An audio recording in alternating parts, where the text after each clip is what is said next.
Hello and welcome to A Slice of Pie, the first video that you should be watching where I'm actually mic'd up. I've got a mic off screen here. I'm actually just gonna tilt you guys a little bit this way. Got a mic right here off screen.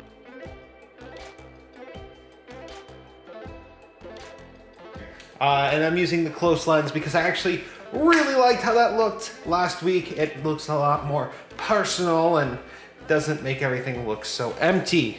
But this microphone will definitely pick up a lot of echo in comparison to this one, which should be pointed pretty correctly. Now it's pointed correctly at my face, and if I cross them, I should be able to reduce some of the echo.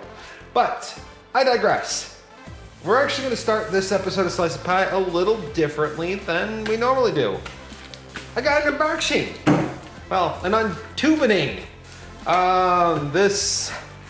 I am actually kind of excited to see what this actually looks like, because believe it or not, there is a company that makes a wrap for specifically my case. Well, actually, it's the Define R6 and the Define S2, and the Define R6 are the same chassis with minor differences. Ooh, that definitely smells terrible, but feels good. So, what's this for? Do they have instructions on what each of these pieces are for? It's something with hinges. Or with holes. Okay, so this is 3M. Okay, little strips for the side of the PC. I/O shield. Okay, this isn't gonna work for my I/O, but cool nonetheless. I think the I/O is already like adapted on my case anyway. Another small strip. Don't quite know what this one's for.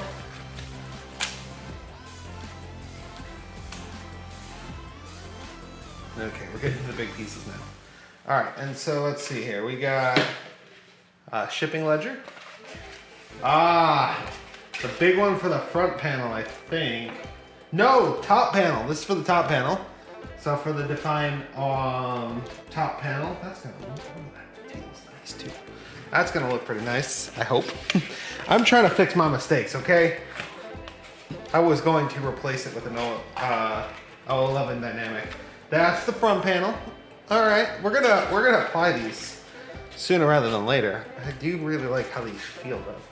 And then finally, all right, that's the last one. We got the side panel. So these are actually designed for this case.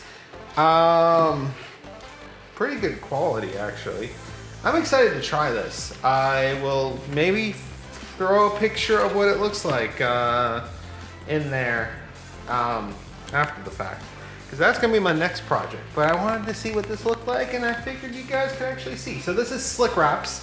I could have done something cool with like a green strip or anything, but I didn't see that option when I ordered, and I got like 70% off when I ordered. So full disclosure, I did not pay full price. This would be a very expensive wrap at full price, but it does seem like everything was cut to form, which is nice actually. So we're gonna set this down.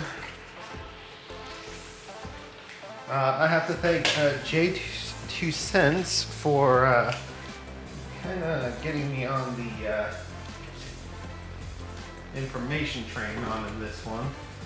I do wish that they did make them more specifically for the S2, because the S2 is just a slightly different case and slightly less material, but still. Deboxing has been completed. Let's move on to the news. We got it. Actually, we really don't have that much news, but let's get into it.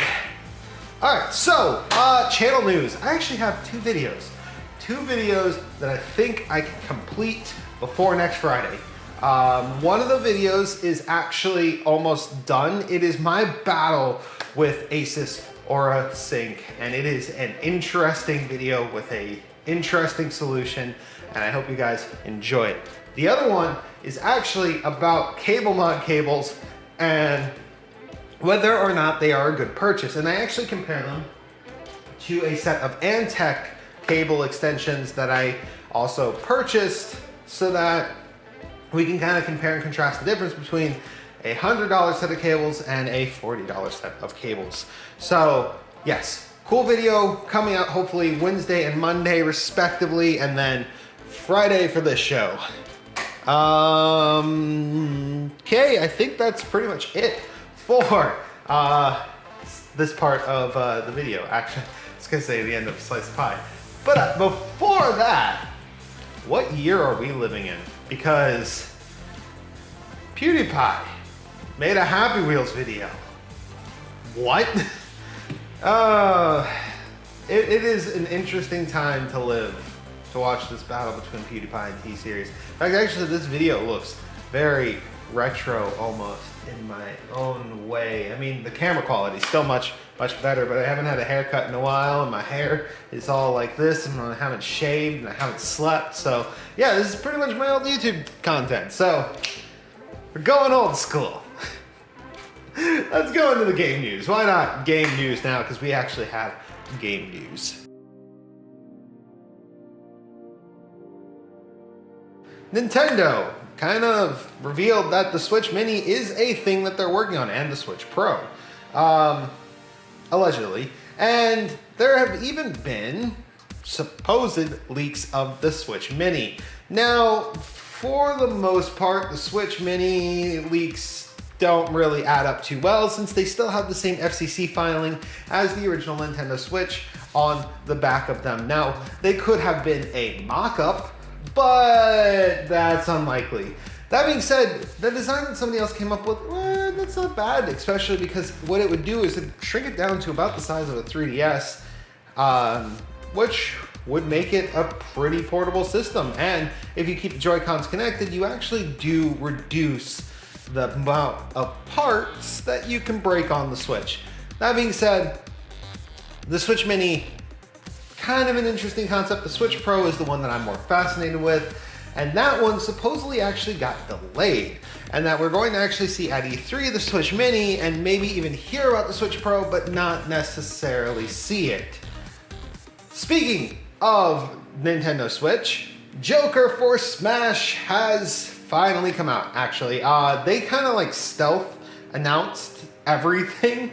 They started the month with a joke video of Joker in Smash, and then they actually did a Nintendo like spotlight on it yesterday or 2 days ago. 2 days ago, and it was interesting to say the least.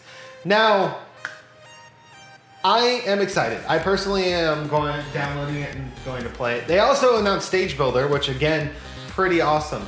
The only thing I'm a little peeved off about is the Mii Fighter costumes did not come included with the Fighter Pass.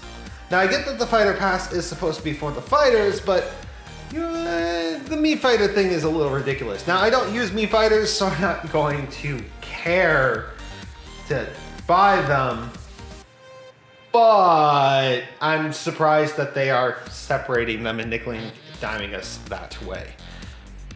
The next PlayStation has also been leaked. Man, everyone's leaking before E3. We did have that listing for a Navi APU or a AMD APU that had Navi graphics, and now it looks like PlayStation's coming out ahead of it. They're gonna come out and say, hey, this is what we're actually doing. And so they're trying to get ahead of the news about the PlayStation 5. That being said, Microsoft supposedly is coming out with an even better console, according to them, and that's gonna be weird since both of them probably have the same APU in it. That also being said, we're probably going to see a lot at E3 when it comes to these next consoles, as this is going to be the next wave. And this might be why we hear about the Switch Pro, as Nintendo might be gearing up to say, hey, You may be able to do some 4K, but we can do 1080p on the go. All right, let's get into the tech news though, because I'm actually going through this pretty quick. I think I can get this to a 15-minute video. Tech news. Okay, so tech news, and more tech news. Actually, we do kind of have something else possibly coming to E3. Rumor has it, AMD's going to reveal Navi at E3. And rumor also has it that Navi is going to have 1080 performance, which again, not bad, especially if the rumored $250 price tag is true. And supposedly it also has ray tracing.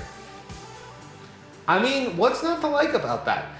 That being said, I do kind of hope for a slightly stronger option since the Vega 64 is more or less a 1080, unless it's better than the Vega 64 and cheap enough for me to consider trying it out for the ray tracing potential.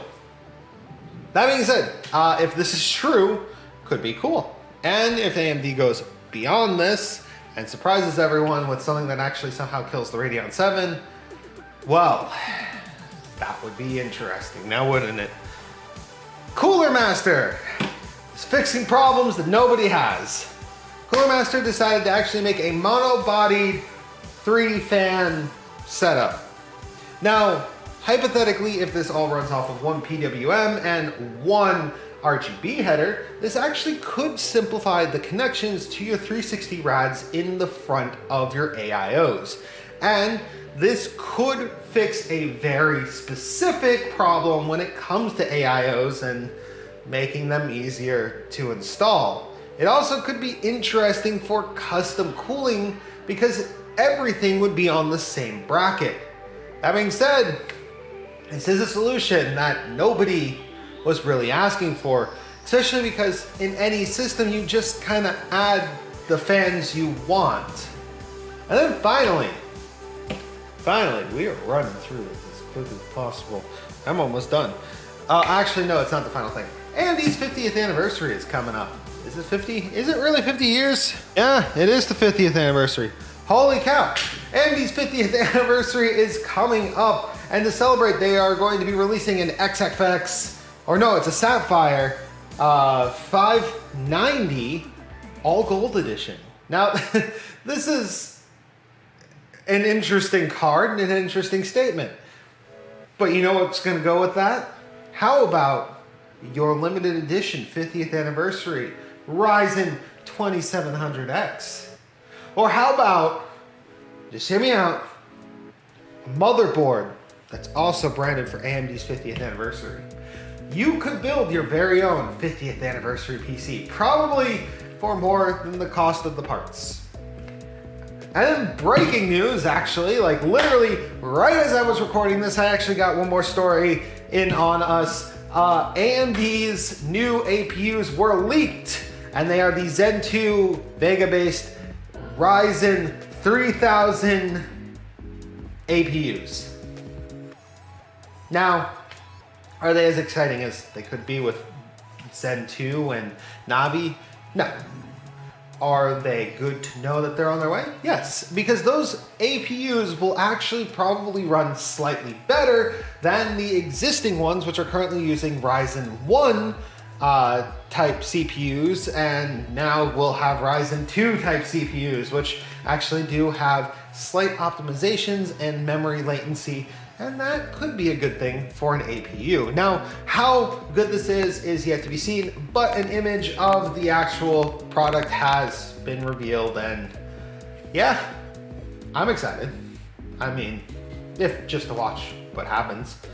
And then finally, Intel. Intel is leaving the phone modem market. Now, the only really big person that this affects is Apple, and really all it's going to make them do is suck up to Qualcomm, and Qualcomm and Apple will no longer be fighting in a lawsuit. And I guess it really just works out for everyone but Intel, who pretty much said, you know what, we really don't know what we're doing here, and we're leaving this market. So yeah, honestly, that's it. That's all the tech news.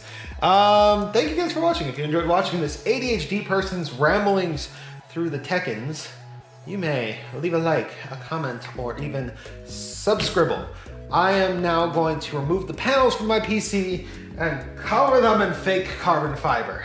Thank you guys for watching. Wolfie out.